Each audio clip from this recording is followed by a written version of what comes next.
Okay, everybody?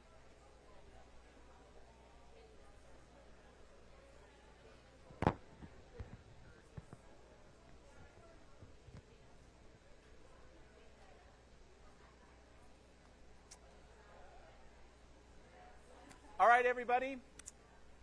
Thank you all so much for being here. I hope you all had a restful Veterans Day weekend. Thank you, as always, for joining the campus conversation. Really appreciate it. Obviously, this is an event for you. It's by you. It's the things that you want to talk about. So grateful for all the inputs. I'd like to start with a couple of words of gratitude. So I want to thank Mike and Justin, who are here from the DMC. Thank you both for being a part of this. I want to say a special thank you to John Johnston and Kay Swader and all the wonderful people at the SU for hosting us here. I want to say a special thank you to Matt and to all of the folks who keep us safe from Campus Public Safety. I want to say a special thank you to Don and all of the team from IT for everything that they do, and then all of our facilities and custodial staff and everyone else, our catering staff for the food.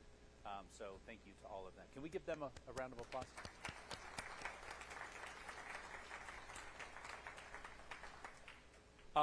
For those of you who are tuning in from elsewhere, if you want to send in a question, I don't know which camera is live, Justin, so I'm going to look here.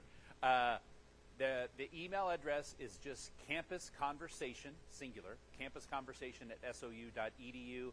And so we've got Janet and Mary Katie in the back who are going to be fielding your questions. I think, I don't know if Mike does this, or it may be at the bottom of your screen if you're watching at home. So campusconversation@sou.edu. Okay, here are the things maybe that we're going to talk about.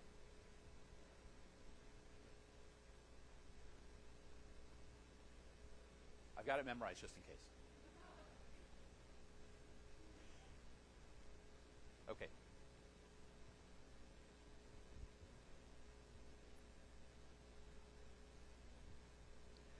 This is the longest. It's the longest list of topics that we've ever had for a campus conversation. Yeah, so that's a good sign. Either it means everyone's super pissed, or we just have a lot of input. I think it's the latter. As what we do all the time, we're going to start with a kind of a recap of what we talked about last time, so you know this isn't just a one-off. We actually kind of keep following the issues that are important to you.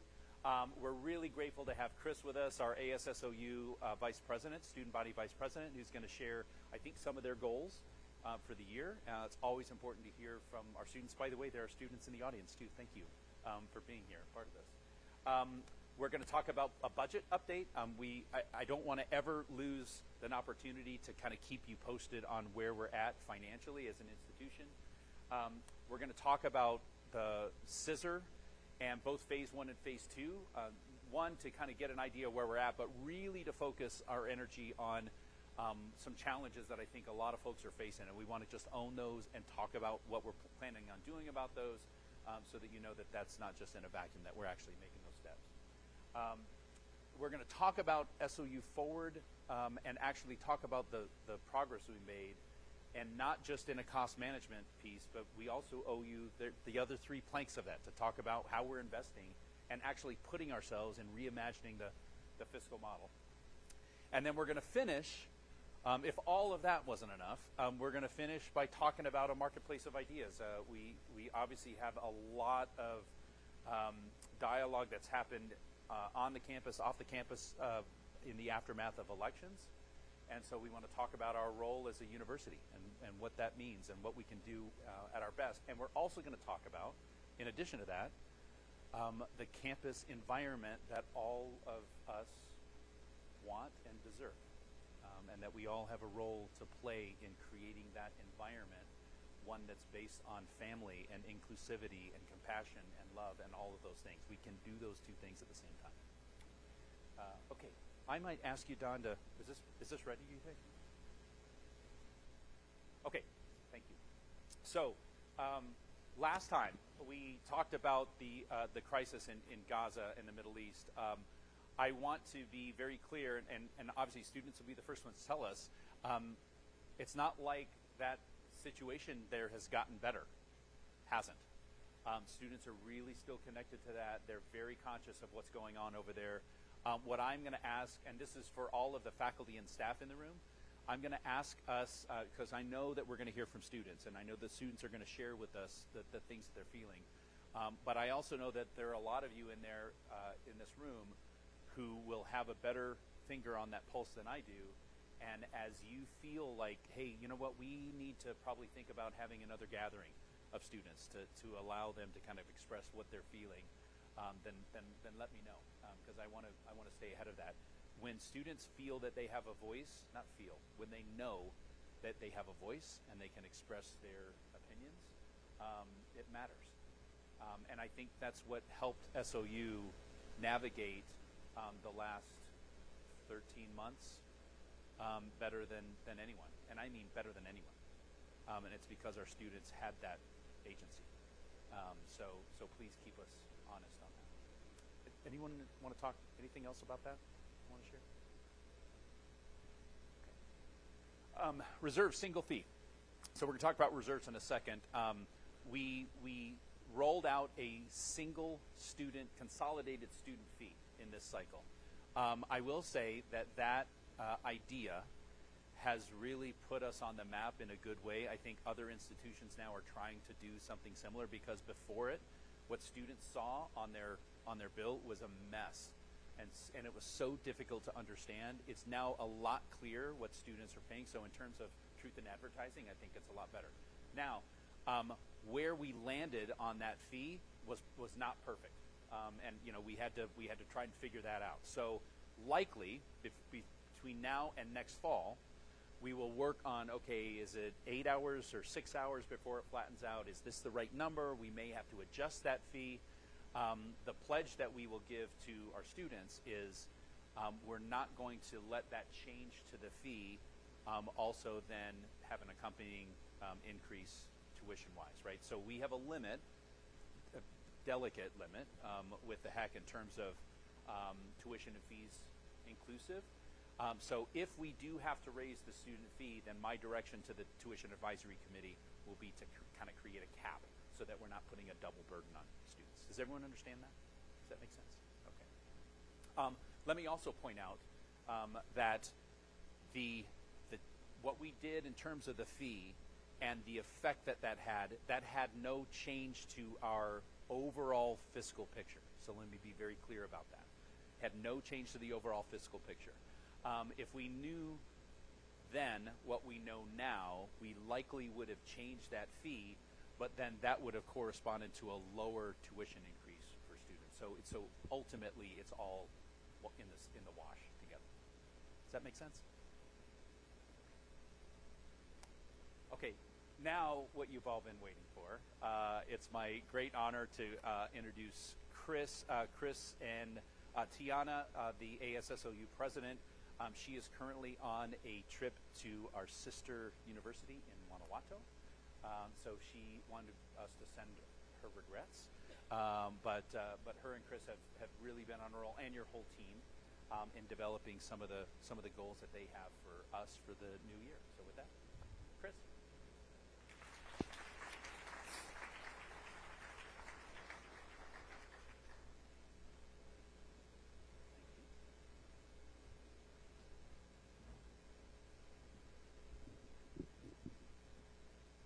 Check. Is this on? Yeah. Okay. Hello, Mom and Dad. They're watching right now. Hope you guys are doing good. All right. So my name is Chris Gregoriak. I'm the ASSU Vice President. I'm truly honored to be here. Thank you, President Rick Bailey, for all you've done. I'm a little nervous right now, I'm going to be honest. You got this. You got this. I'm pretty good at public speaking. I'm not used to this. Okay. So who here knows what ASSOU is? Oh, okay. That's more than normal. If you don't, we're the Associated Students of Southern Oregon University. We serve the student body and faculty and staff. Our main goals this year is we want to focus on bettering our campus safety connection. We want to focus on housing problems and university food access. So different from last year, we've created a thing called a task force, which we now have 3 different groups where we're going to really lock in and try to change certain things. So say it's university housing. Obviously, there's issues that always come up every year. But our goal now is to have these task forces, which are really going to be able to work tightly with the people who run the university housing or the Hawk as students that want to change for those certain things. So our goal is to, God, sorry, I'm so nervous. Woo! You got Okay, this. You got this. You got this. All right. But basically what we're going to try to do is we're going to work on a few little things. People have asked for like a communal kitchen, so we're going to slowly work on that. Work on hopefully hiring the Hawk, making the Hawk hours longer, because some students end class at 7:20 and the Hawk closes at 7:30. So they're not really able to get to the Hawk in time for food, and then they're having to go and buy food, which can increase their budget that they may have for the year, which can raise prices to a couple $100 extra per year, which isn't fair to them. In terms of our campus safety, we just want to create our better connection. We want to work on response times, as we feel like that's something that we need to better, as some people don't get, because they may be out of the office, but there is no real way to connect with them, which we need to make happen. And another thing is food access. So we have our sustainability, Director of Sustainability, Sierra right here. She's going to be working really hard on that to better our food, hopefully work with the farm a little bit more to get better food into the Hawk. And we also just want to work on a few little things with the Hawk, but that's something that our task force will focus on. Another thing we're doing right now is we're going to be going to Salem. Thanks to Mark, he's been a huge help with setting up all of this, and Rob. We're going to be going on March 4th. We're going to go and advocate in Salem on behalf of SOU to essentially, hopefully, get more money for the school, and that will go towards needs that we've been hoping for a while. And we are currently starting up our committees, which there's at-large positions, which students are allowed to sit on.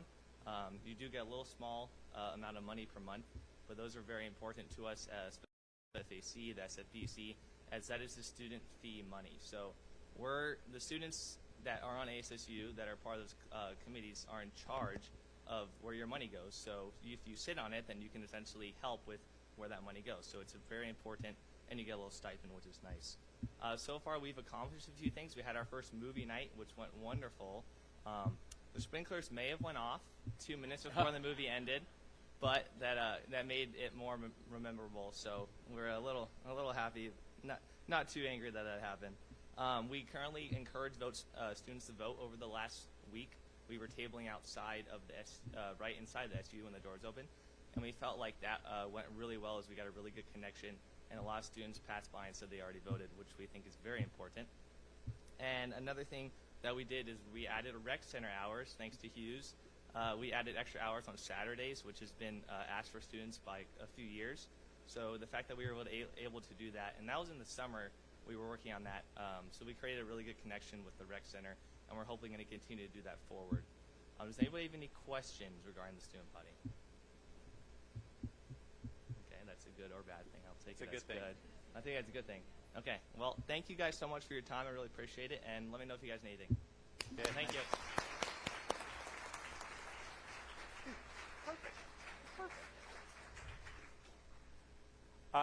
It was an experiment gone wrong, actually. We for that movie night, the goal was to try to make it realistic. They were watching Finding Nemo, so we thought that. Sorry for those at home. Big hand for Chris. You nailed it. You nailed it. That was fantastic. Okay, so it's always really hard to follow that with budget update. But let me get, this is just to make sure that everyone's kind of clear on where we're at. Kudos to Josh, because I still love this. We look at revenues and costs, and we look at the things that are part of revenues and costs. On the revenue side, tuition and fees, obviously state allocations, so thank you, Chris, and your team for going up and helping us in March. Grants, which we'll talk about in a little bit too, as one of our planks of our SOU Forward plan. Other income that we don't talk enough about, and I don't talk enough about, and I need to talk more about with you. Other income is a couple of things. Things like revenue diversification, which we're going to talk about, right? We've been behind the scenes still working on how we kind of get these other projects off the ground. Other income might be in how we leverage philanthropy, right? Our future vision will include endowed faculty positions, endowed chair positions, endowed staff positions, endowed programmatic funding, right? The more we do that, I think of that as that might as well be revenue, because those are costs that we don't have to pay for anymore. By the way, energy transformation, same thing, right? Costs that we can start paying less for or stop paying for. Costs on the right are pretty straightforward. It's personnel, it's benefits, and it's services and supplies. That's pretty much the cost picture. Okay. Last year there were 5. I'm adding a couple. 7 strategic level budget considerations for the upcoming fiscal year. Enrollment and retention, I think that's obviously, that's always going to be at the top of the list. It needs to be. One of the things that I miss as the president sometimes is I kind of take this for granted because all of you are doing such amazing work, but I still need to talk about what it means for enrollment and retention, because that is the key to the ballgame for us. Unclassified staff. That is always still on the radar for us. We've talked about the 8% over 4 years, and that's still in the books. 1%, 1%, 3%, 3%. But we've also said that that's a floor, right? When we look at where our faculty and our classified staff are and how much they've advanced, we just haven't, as a university, we just haven't done the same for unclassified staff. So that's definitely a focus area for us, because that's about talent management, right, and holding on to good folks. We'll be starting with our friends at the faculty union into negotiations. I want to say that starts in the spring. So that's an FY26 consideration for sure. The scissor transition period, which we're going to talk about in a minute. But obviously, we've got to have some kind of plus up, some kind of surge capacity to help us with the transition for these next couple of years. And that also leads to staff coverage, right? That's one of the things that we've heard about a lot is, as we've done that transition, there are processes, we'll talk about it in a minute, that are really broken right now that we've got to fix. And so how do we make sure that staff get the support that they need? Reserves, I don't want to stop talking about this. I think we need to have more in the bank for our institution so that we're more resilient as an institution. Not so that we actually cut ourselves to the bone to do it, but I do think that we need to be thinking about how we make ourselves more resilient and make ourselves better equipped to handle things that are out of our control. And then the last one that I have recently had to add on there is state support.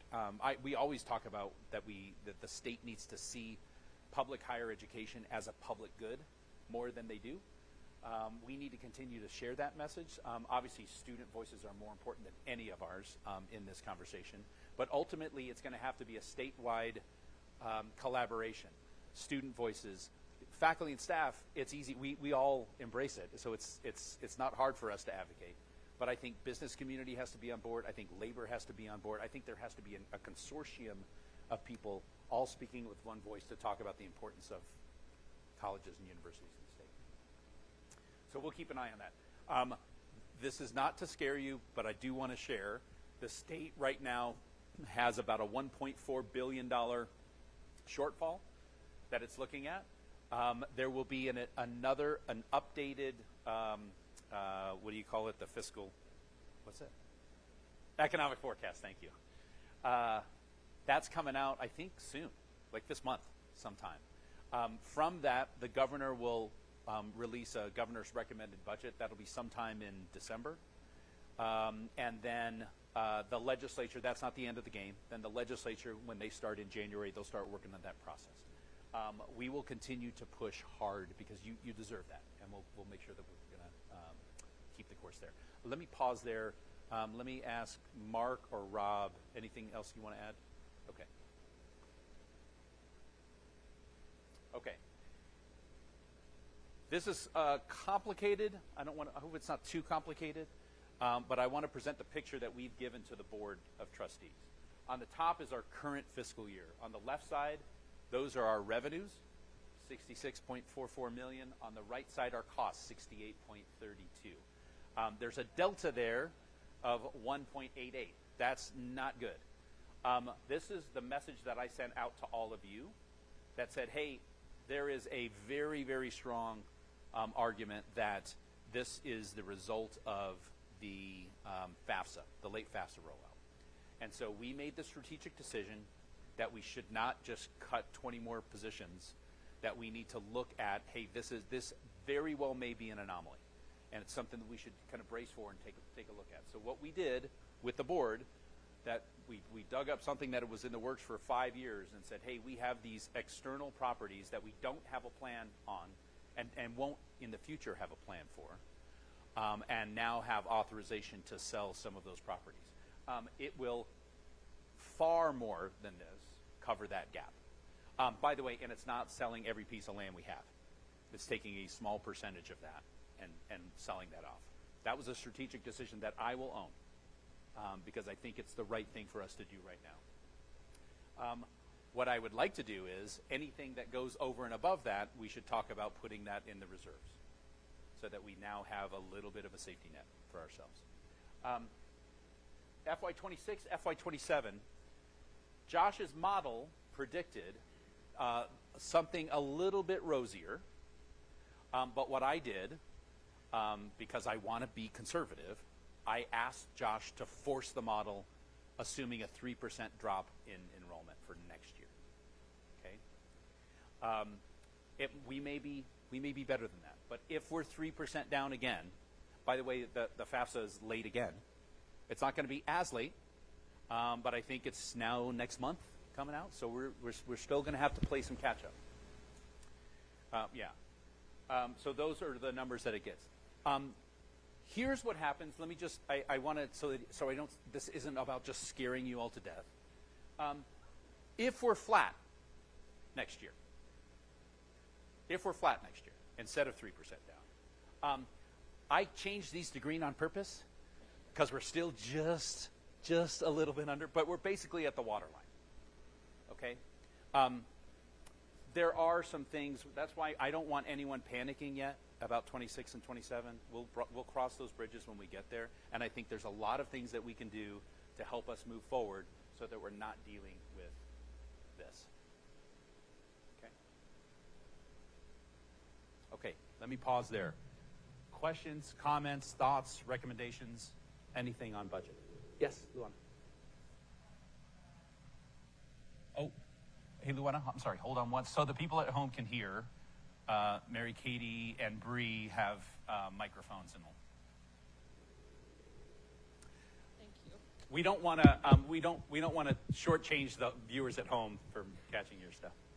A lot of what it seems like with the forecasting going forward has a lot to do with the federal legislation and grants being moved backwards and the students having more of a misunderstanding of where their assistance and help is coming from. How can we as an institution help with that when we see state legislation and funding going down as well? What is it that we as an institution can do to help that overall? Yeah, Luana, thank you for the question. So I'm gonna spitball because there's so many different answers that are kind of flooding into my head on that. And by the way, let me open it up too if anyone has some other thoughts.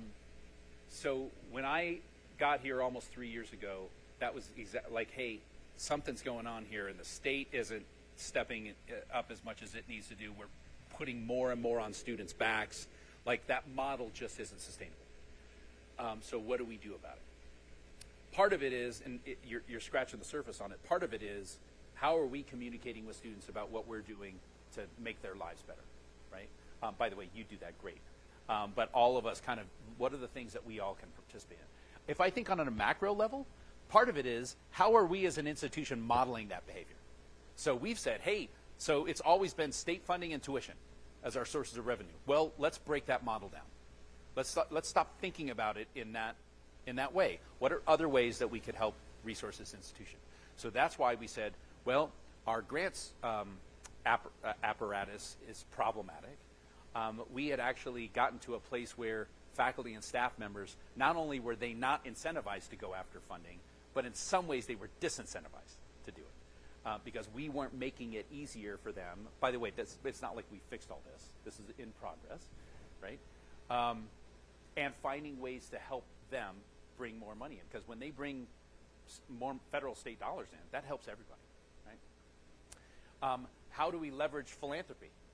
So not just saying this because I saw Janet and Taylor and a whole bunch of advancement folks in here.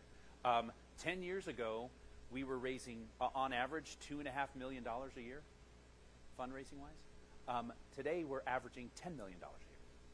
And that's just 10 years. We've quadrupled.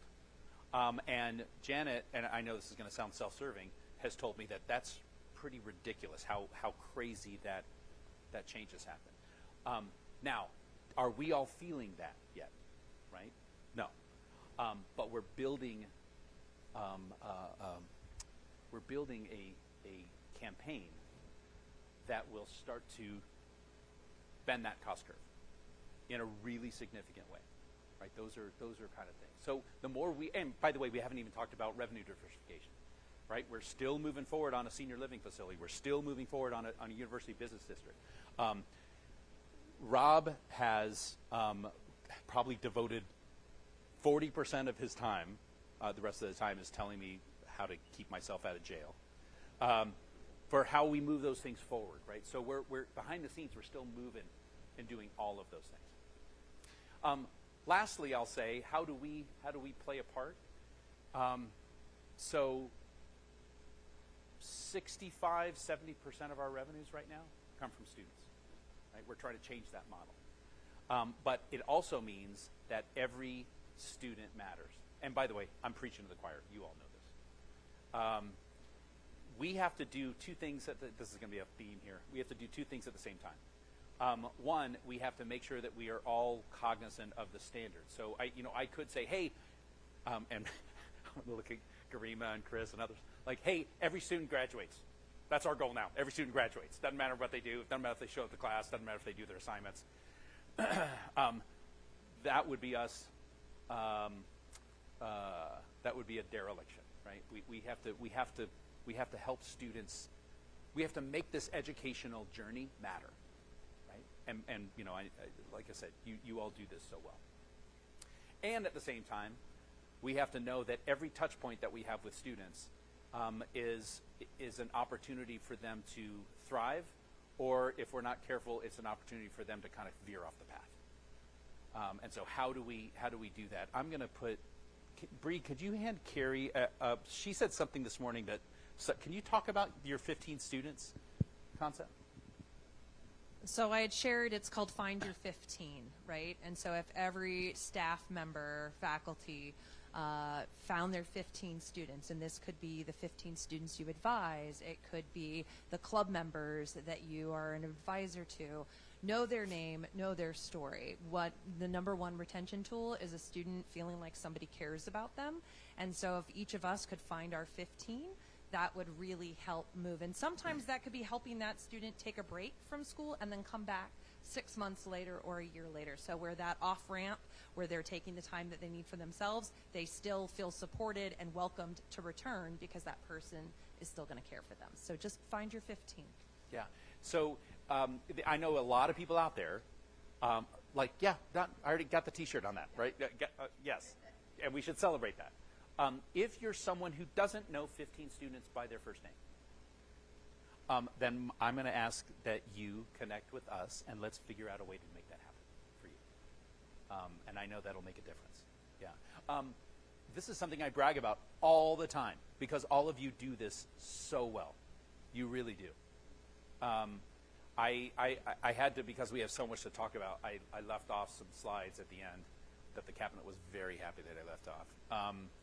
That the thing that binds this university together more than any place I've ever been, more than any unit I've ever served with, is love. It's the thing. So Mark is a baker. What's the stuff that you put in a recipe that helps keep things together? Love is the egg. That's the message for our home. Love is the egg. The binder, yes.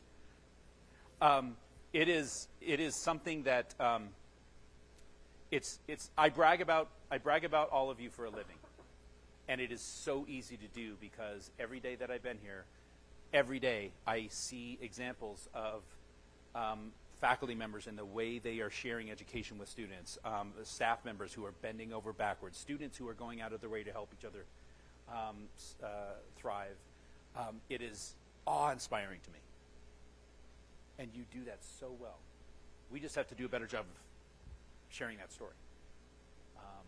So more to follow on that for sure. Okay. Let's talk about scissor and workload. Phase 1. I'm going to separate this out between Phase 1 and Phase 2. Hart's going to come up and share a few minutes about the Phase 2 timeline. That's the student side of things.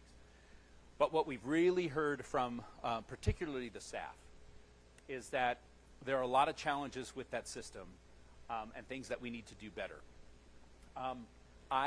Let me start with the mea culpa. So it was 2 years ago in one of these sessions that I shared a story about Gene Stallman.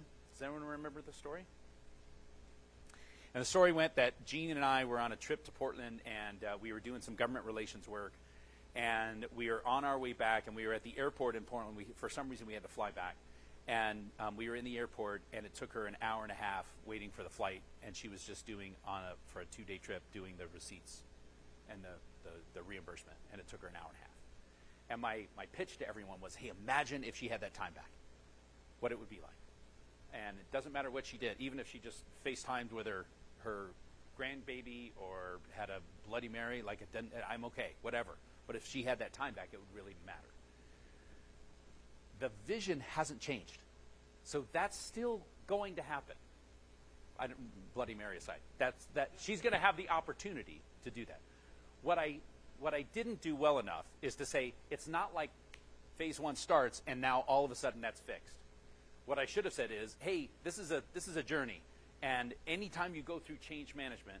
By the way, I don't know if Sarah Frank is watching, but this is something that she is very clear to kind of teach. Anytime you're doing change management, there's a cycle to it, and it's problematic. I didn't do a good enough job of kind of emotionally preparing us for what that transition would be like. So that's on me. But the vision is still the same, and it still will do the things that we want to do. But in the meantime, we have to say, okay, what are the things that are not working? If I ask show of hands, and by the way, let's just do it.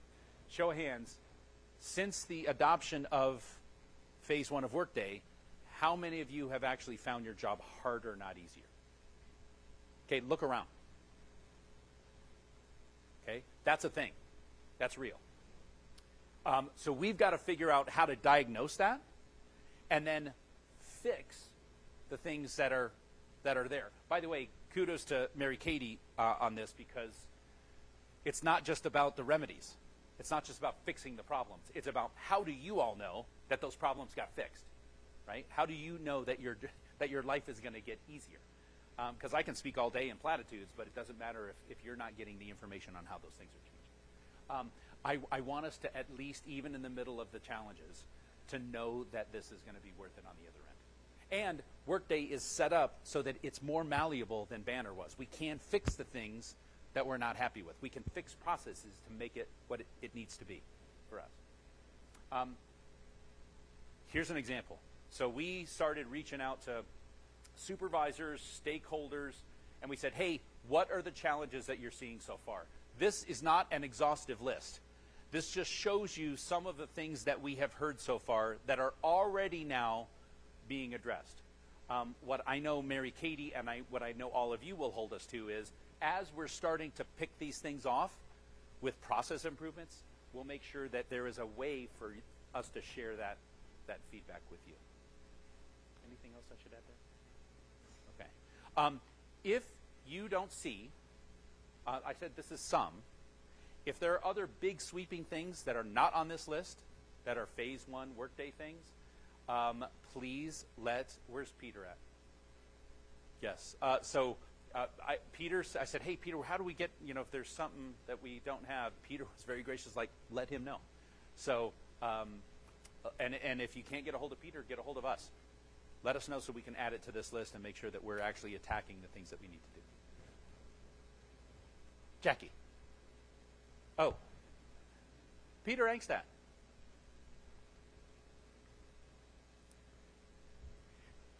For all of you at home, I'm going to give you Peter's personal email. And yes, if you don't have it, come back. It's Peter Angstad, Angstadt. Thank you, Jackie. Okay. Any other, before I turn it over to Hart, questions on phase one? And let's, Bree, do you have the mic?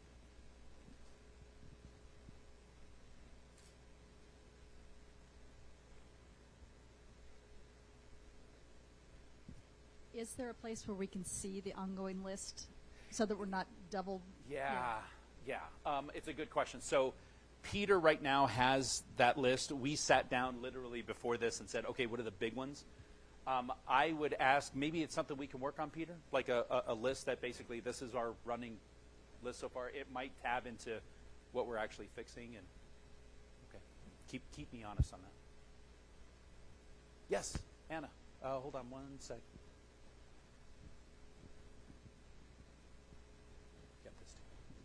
So I'm just thinking, ooh, I'm not used to a microphone.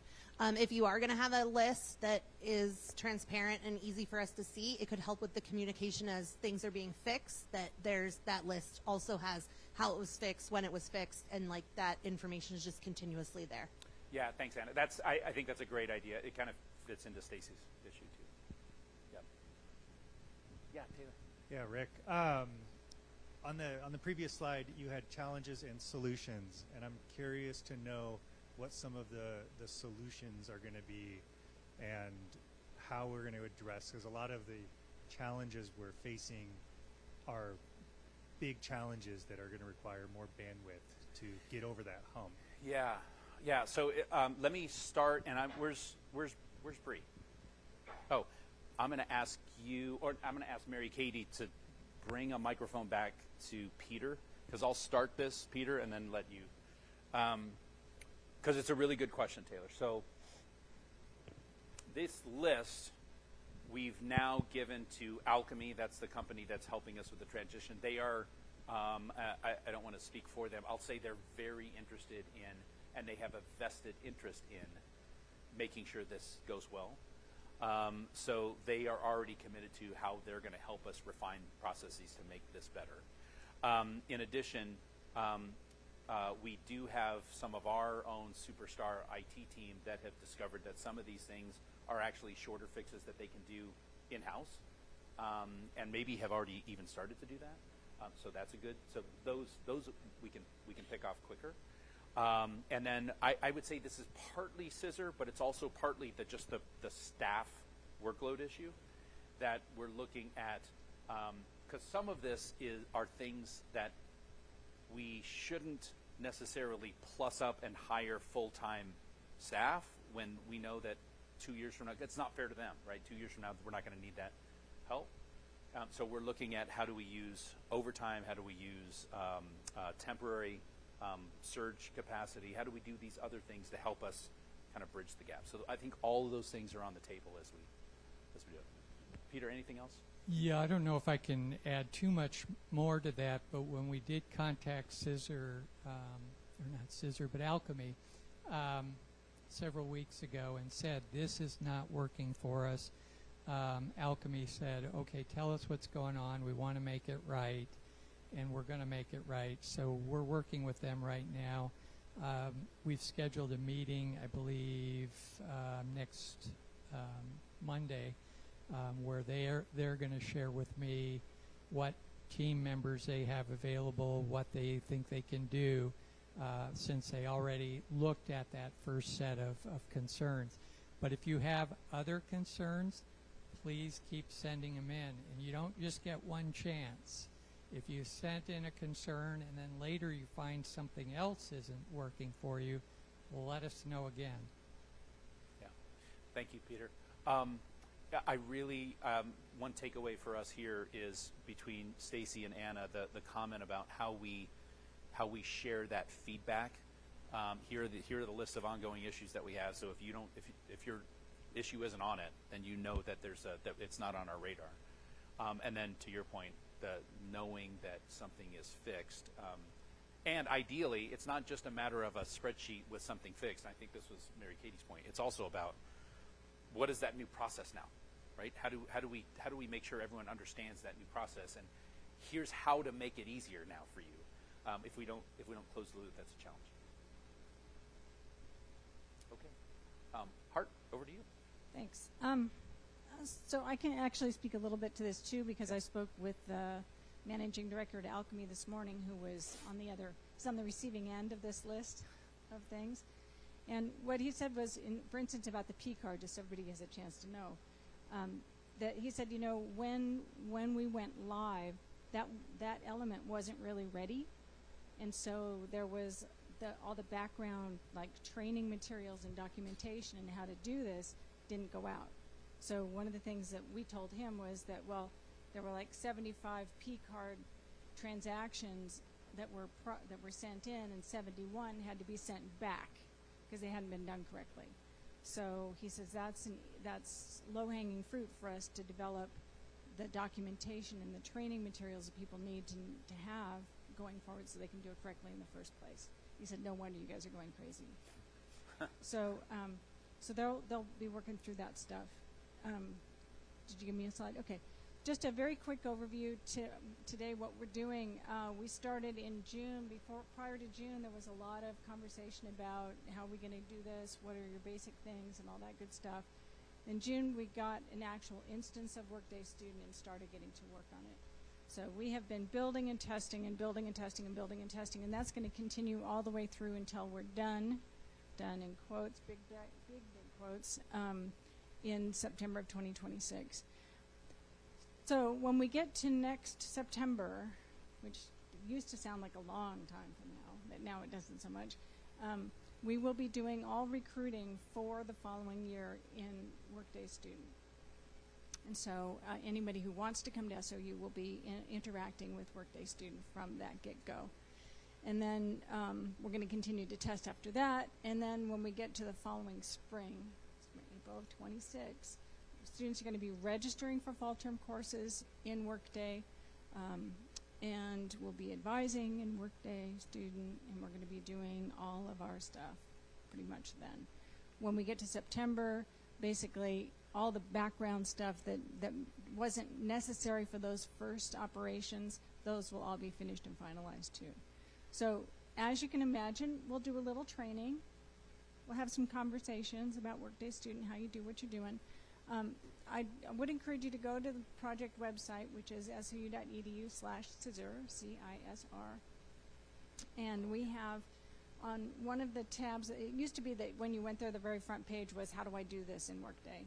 And now it's shifted over to, what is Workday Student and why are we here? But there's a new page that's linked up at the top that says Learn Workday.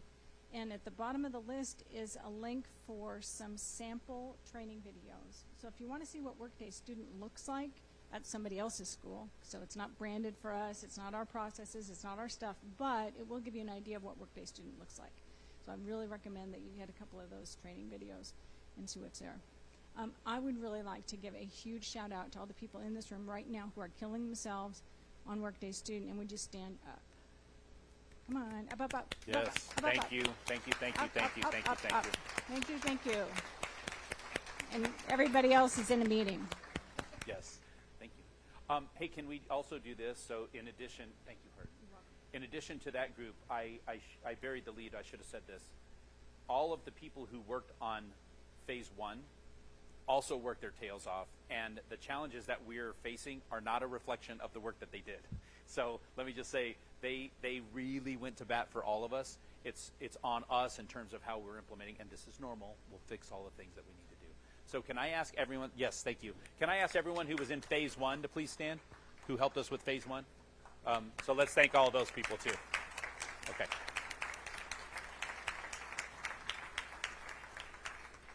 Okay, I know that some people have to go, so I'm going to try to make this very quick. SOU Forward had 4 planks to it. The first one was the one that got a lot of attention, and that was the cost management.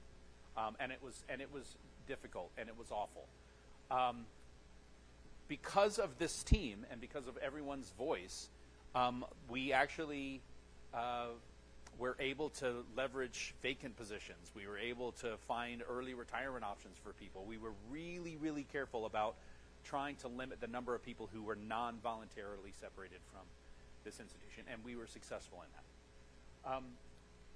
What I want to do today is also talk. A lot of you saw probably a message that went out for me a couple weeks ago. And I have to own this. When we got to the welcome back breakfast, I said, "Hey, everyone! Here's all the new people that are here for the institution," and I wanted to take a moment to welcome them because I think it's important for us to welcome new people into this team. What I clearly did not make as clear was that these were all not new. These were not new positions. These were folks who either replaced someone else. They're folks who were brought in as part of a grant program or other funding. So there are 95 new people here that are part of our team now that were not part of SOU before March of 2023. And you can see the breakdown in the what we have. So 3 are actually new positions. 52 replace someone else, and 40 are funded by a grant. So 92 of those positions have no impact on our fiscal health. So I need to do a better job of sharing that kind of information with you, and I will endeavor to do that as we move forward. Yes, Anna. Hold on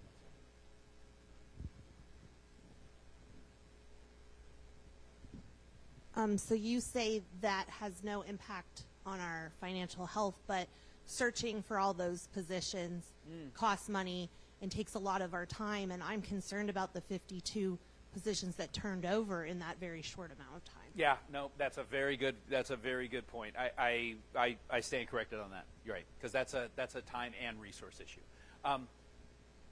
So there are a lot of things that weigh into that, right?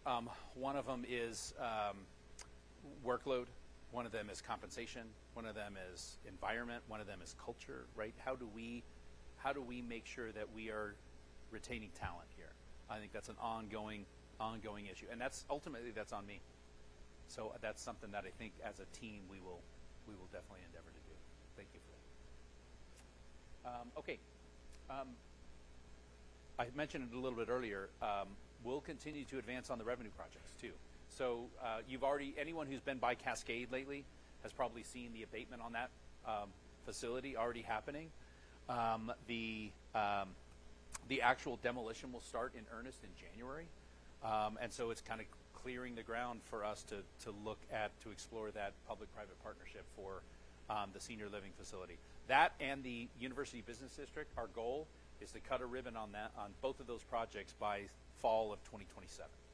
So that means everything has to happen. That's why we're working so hard now to make that happen. It's not that those things are going to change everything and that it's going to solve all of our problems forever. It just means that we're moving to change that fiscal model. And I think those things are going to be a net positive for us. Okay. Any other questions, comments on that? Okay. The last one I'm actually going to pull the chair up for.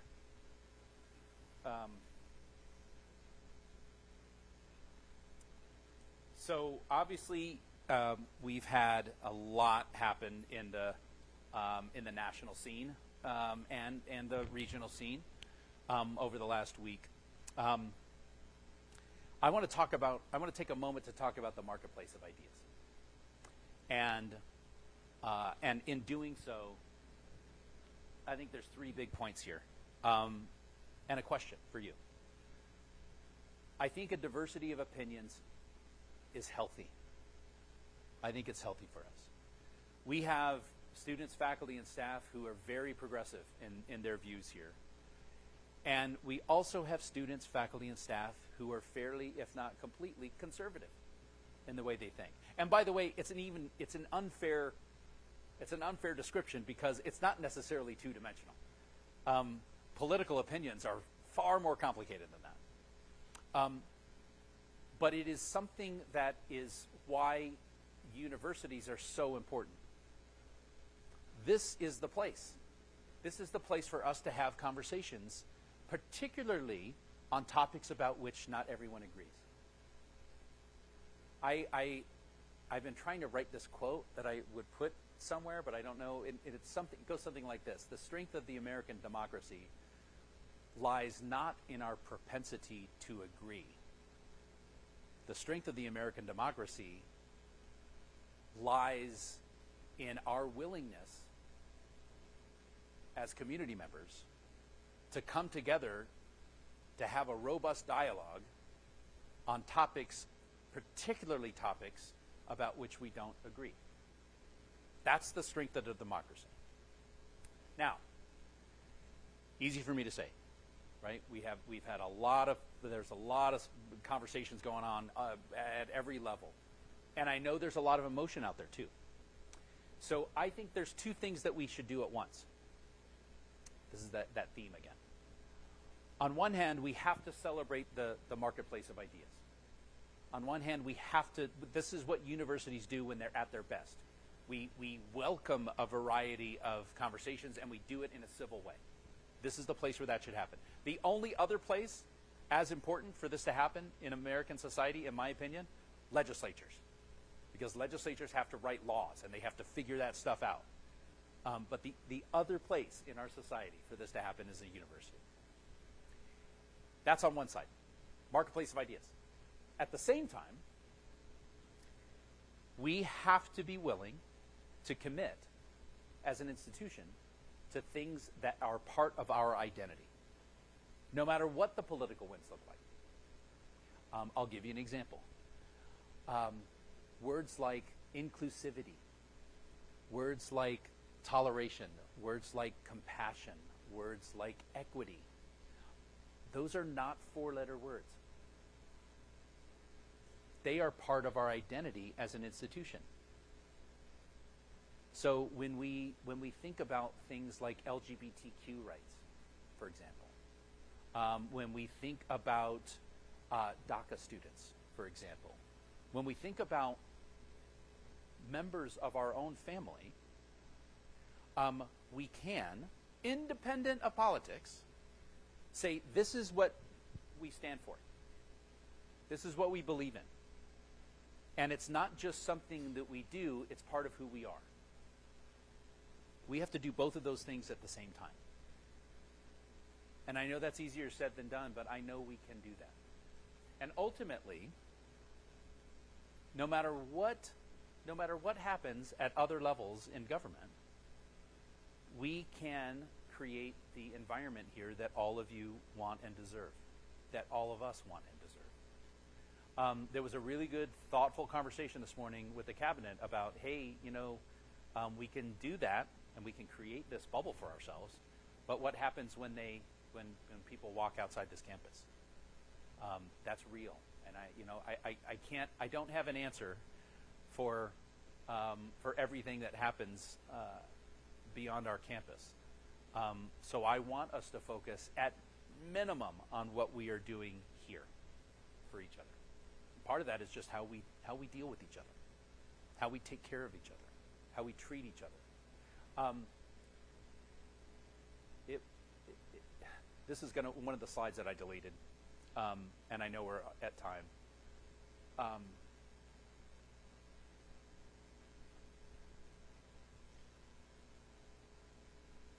I talked about love and how important it is for us. And it hit me that, there are people in this room, and you know who you are, that we've had some very spirited debates on things. Very spirited. And I know that there are people that you've had spirited debates with. But I have also seen that when someone loses a family member, or someone who has a life-threatening illness, all of those things melt away like that. And everyone now is whatever they have to do to help support each other. I've seen it. You've seen it. There's something magical about that. We need to continue to celebrate that and make that who we are and who we stand for.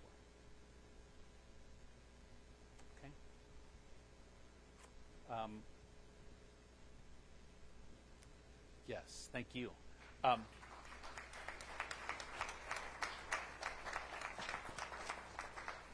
So that said, maybe this will spark the dialogue. What are the things that we can do as an institution, independent of politics or partisanship or any of that, to help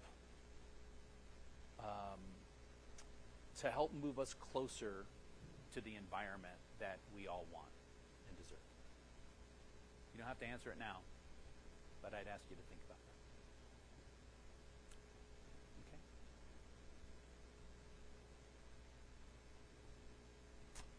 that. Okay. If you have topics that you're excited about for next session, please email them to Mary Katie at President's Office, plural, President's Office. Minus the apostrophe. And we are looking for, I think March will be our next campus conversation. Final thoughts from anyone?